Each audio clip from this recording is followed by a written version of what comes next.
There is a wind that keeps blowing since the beginning of time in every language ever spoken. It continues to whisper, you must meet the outer world with your inner world, or existence will crush you. If inner does not meet outer, our lives will collapse and vanish. Though we often think that hiding our inwardness will somehow protect or save us, it is actually quite the opposite. The heart is very much like a miraculous balloon. Its lightness comes from staying full. Meeting the days with our heart prevents collapse. That's from Meeting the World by Mark Nepo. And he goes on to say, this is why 90-year-old widows remain committed to tending small flowers in the spring.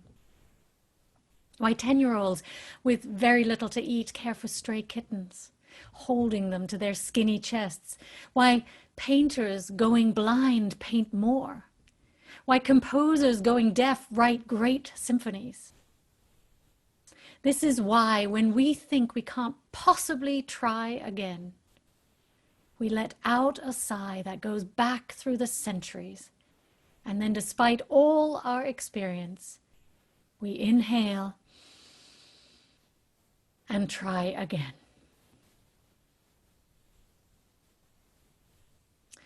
My friends, we are in the midst of disorienting, challenging times. Times that, as Mark Nepo says, could easily crush us. COVID-19, 180,000 Americans dead, nearly 800,000 worldwide. Millions out of work facing evictions and loss of healthcare, all during a pandemic. California's on fire, the air thick with smoke as climate degradation worsens. And there's the reality of ongoing systemic racism and our government enacting an agenda of cruelty, lies, and destruction. And voter disenfranchisement with threats to shut down the post office, impacting attempts at a democratic election in just 74 days. And those are just the tip of the melting iceberg. Amidst all of it, we don't get to be together in person and hug one another when we're struggling or when we want to celebrate or when we need to grieve together. For some of us, problems pushed aside are bubbling to the surface, and anything that's being suppressed is coming out, and old trauma is being reawakened for many while our anxiety and loneliness grow. And I hate to say it, but things may get even worse before they get better. So it's easy to feel anxious, hopeless, and crushed by external circumstances. These times require us to muster extraordinary reserves of resilience and courage, and to develop some new, deeper coping strategies. So let's take a moment together to let out a collective sigh, as Mark Nepo invites us to do, and then inhale and try again. So let's just all sigh together. Oh. And then inhale and try again. But what tools do we need to help us try again? With no end in sight, what spiritual strategies can we develop to endure these struggles for the long haul? So I have a few ideas that I want to share with you. First, there are day-to-day practical tools, and then we're going to mine the depths of the inner life. So one practical strategy is something as simple as finding wonder in the ordinary, as we heard in the poem that Derek read earlier. Now, most of us are stuck in our homes day in, day out, so things can feel ordinary and stifling. And Dick Gilbert reminded us to recognize the poignancy of living in which the common things of life become uncommon. The ordinary becomes extraordinary, and the habitual becomes sacred. What can you look for in your home or in your day that helps you see the ordinary in a new way, that helps you experience wonder and the sacred in ordinary things? Does one of your plants inside or outside your house show some new growth, a little bud or leaf? Has your child or grandchild learned a new skill? Can you cook something with a new recipe? I know that some of you have been teaching yourself how to bake the most wonderful sourdough bread. And others of you have taken up painting or playing a new instrument or writing poetry. How can you see your life and surroundings with new eyes today? How can you step increasingly into the magic of each moment? Look with fresh eyes each day. Don't assume it's going to be the same. Instead, I invite you to look for the differences. Remember those pictures in magazines with nearly identical images where you have to spot the difference? You have to keep looking at what you think you know, and then suddenly you see a difference. So do that with your attention in your seemingly similar days and start to spot the differences every day. Look for wonder. Another simple tool that helps me experience wonder is feeling gratitude. When I start my morning with gratitude for the new day, for the bird song, for the air we breathe, for my family, for this community, I'm more able to get in touch with the miracle and opportunity that each new day presents. And it's good too to intentionally disrupt the familiar and break out of your usual routines. Change your habit or stretch yourself to do things a little differently than normal. Recently on my break, I tried a 2-day fast, just for the heck of it, just to change things up and vary my dependence on food. And it gave me a new perspective and changed my habits, and it also helped me get more in tune with my body and helped me see what my mind does around food. Or if you're in a funk, my friends, find something meaningful to do with your day by helping someone else. Pick up the phone to call someone who's lonely, or clean out a closet and give unused clothes away so you can feel the joy of giving and spaciousness. Or get yourself out of a depression by volunteering and doing something good for others. Contact our hashtag #YouTheVote folks and write letters to register voters.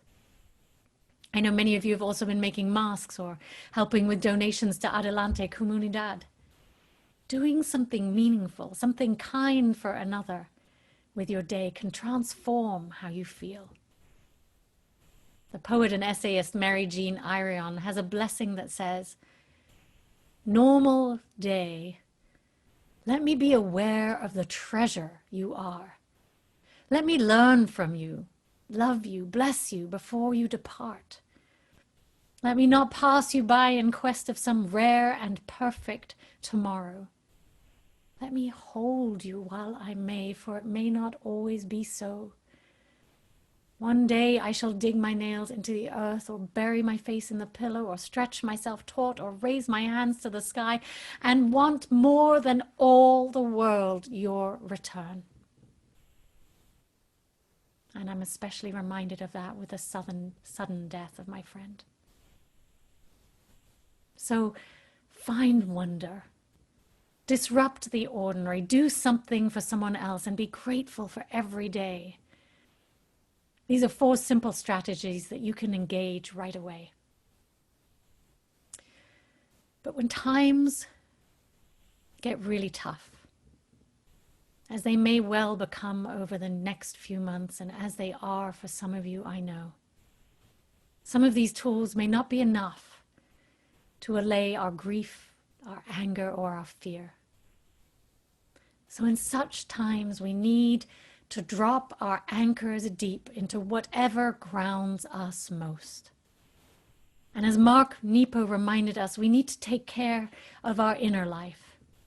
So I invite you to look deeply within to see what truly anchors you. What sustains you, anchors your life, and helps you feel comforted, which you can turn to again and again.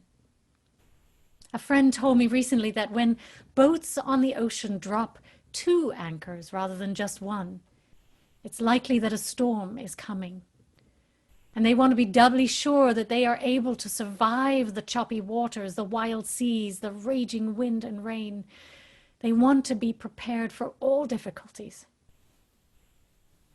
My friends, we may be facing more intense storms ahead, so we need to put down at least two spiritual anchors to help us ride the waves. What comforts you when nothing else can? What soothes your disquieted mind, your aching heart, or your weary soul? What two anchors can you drop down deep during difficult times to ensure that you are steady in a storm? Now, spiritual anchors may take the form of sacred writings, scripture, stories, poetry, or even music. They may be your connection to God, spirit, or source, or if you're an atheist, it may be your ability to hear your own inner voice or your higher intuition. It may be grounding in your body and breath. It may be a meditation, journaling, or yoga practice. Or it may be your connections to animals or nature. What is it for you? As I wrestled with some difficult matters one night a week or so ago, and I needed some comfort, I woke up with the words of Psalm 23 in my mind. Yea, though I walk through the valley of the shadow of death, I will fear no evil. Thy rod and thy staff, they comfort me. Now that was strange because I'm not normally someone who wakes up with Bible verses in my head, but still they gave me deep comfort. And then I remembered Bobby McFerrin's incredible musical feminist rendering of that psalm, and I recalled how much the right piece of music, together with powerful words, can anchor me.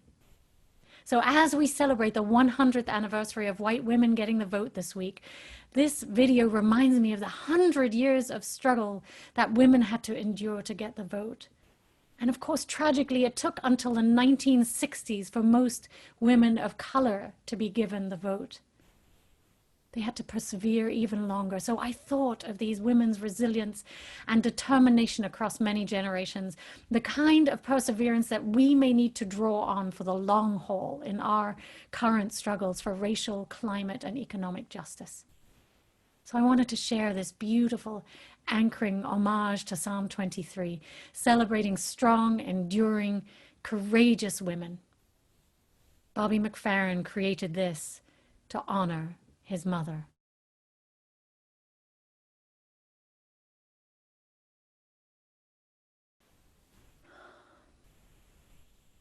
In the old Russian story, which Sam told earlier, a tale of another strong young woman, Vasilisa's deep anchor was the doll she talked to and cared for every day. Her connection with that doll gave her strength and reminded her that mornings would always be wiser than the evenings. It connected her to her deceased mother and gave her courage daily. So you may even find an object, a rock, a necklace, a rosary, or bracelet that helps ground you. Is there something physical in your environment that helps you anchor, some favorite talisman or lucky charm? Another passage I turn to time and again during difficult moments is psychologist Clarissa Pinkola Estes' powerful letter to a young activist during troubling times, which she wrote originally in 2001. Here are some excerpts, but I encourage you to read the full poem online because she's updated it for these times. My friends, do not lose heart. We were made for these times. I've heard from so many recently who are deeply and properly bewildered. They're concerned about the state of affairs in our world now, yet I urge you, ask you, gentle you, to please not spend your spirit dry by bewailing these difficult times. Especially, do not lose hope. Most particularly because the fact is that we were made for these times. Yes. For years, we've been learning, practicing, been in training for, and just waiting to meet on this exact plane of engagement. I grew up on the Great Lakes, she writes, and recognize a seaworthy vessel when I see one. Regarding awakened souls, there have never been more able vessels in the waters than there are right now across the world, and they are fully provisioned and able to signal one another as never before in the history of humankind. Look out over the prow. There are millions of boats of righteous souls on the water with you. And even though your veneers may shiver from every wave in the stormy royal, I assure you that the long timbers composing your prow and rudder come from a greater forest. That long-grained lumber is known to withstand storms, to hold together, to hold its own, and to advance regardless. We are needed. That is all we can know. One of the most calming and powerful actions you can do to intervene in a stormy world is to stand up and show your soul. Soul on deck shines like gold in dark times. Struggling souls catch light from other souls who are fully lit and willing to show it. So if you would help to calm the tumult, this is one of the strongest things you can do. When a great ship is in harbor and moored, it is safe. There can be no doubt. But that is not what great ships are built for. I love these words because they help me feel that we can weather any storm together and that we are up to the task and we have each other. You can find the whole piece at this link in the chat. My friends, we are made for these times. We are strong, courageous souls on deck, shining our light for others to see. Our vessels are seaworthy. They're built for these times. But I encourage you to look for what your anchors are, your anchors to moor your great ship out at sea. I invite you this week to search within your heart, notice your body and breath, and ask your innermost self what you need for courage, comfort, and endurance during this time. And collect these resources, hold them close. Find your favorite writings, your special music, your place out in nature. Connect with your breath, your spirit, your God, or your inner voice. Discover an object that tethers you. Whatever it is that when times get stormy can help you feel secure and steady. And if any of you feel called to share with us now what that is for you, please share it in our chat now. And otherwise, I invite us to engage this question later on Facebook. My friends, I look forward to hearing about your anchors and sharing our communal wisdom.